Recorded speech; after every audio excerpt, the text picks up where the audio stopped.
You're thinking about selling your home, and now you're staring at a list of things you think you need to fix. The kitchen, the bathrooms, the flooring, that weird closet door that never quite closed right. And honestly, it's overwhelming. There are a million opinions out there. Your parents think you should redo the kitchen. Your neighbor just spent $40,000 on a basement development before selling. And the internet is telling you to stage everything like a model home. So here's what I'm going to do. I'm going to simplify this for you. I'm going to tell you which renovations are actually worth doing before you sell, which ones are a waste of money, and how to figure out what makes sense for your specific home. Hey, I'm Shay Fischer. I'm a realtor here in Calgary, Alberta, and I have this exact conversation with sellers before almost every single listing. So let's get into it. So let's start with the good news. There are upgrades that almost always pay for themselves, and they're usually a lot cheaper and easier than you think. Number one is fresh paint. This is the single highest ROI thing you can do before listing. And I'm not talking about repainting every room in your house. I'm talking about touching up stuffs, covering bold accent walls with neutral tones, and making the space feel clean and bright. A full interior repaint might cost you $1,500 to $3,000 if you hire someone. If you do it yourself, you could probably bring that down to a few hundred. And the return on that, it makes every single room photograph better, show better, and feel better to the buyers that are going to be walking through your home. So that's worth it every single time. Number two is going to be updated light fixtures.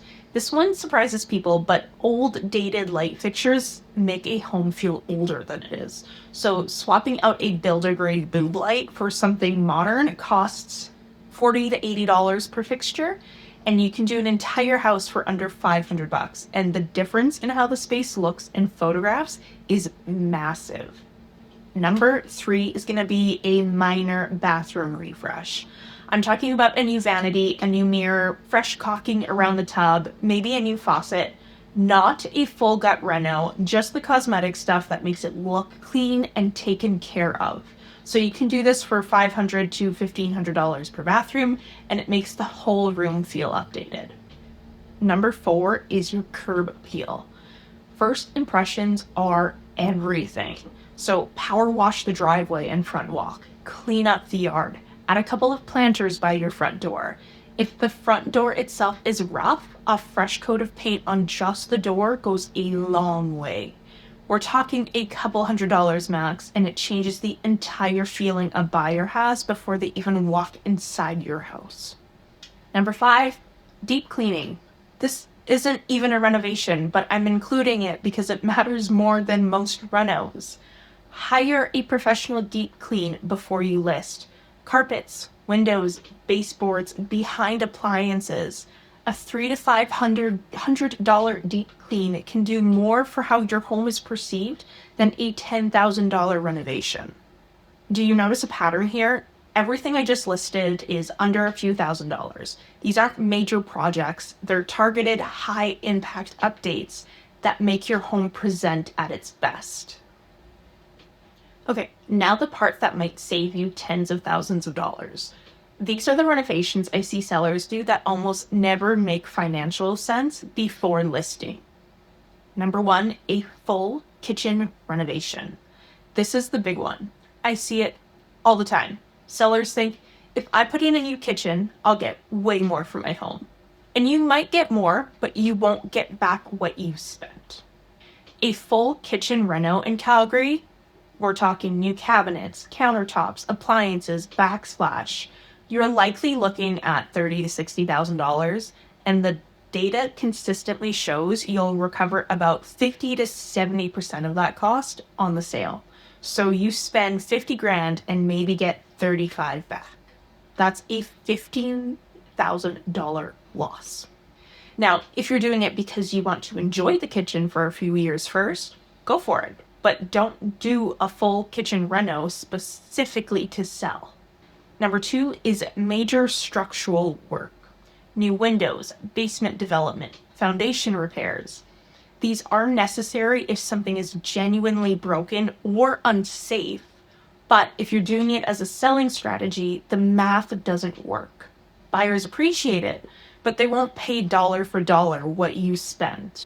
New windows in a typical Calgary home might run you $15,000 to $25,000. You'll recover maybe half.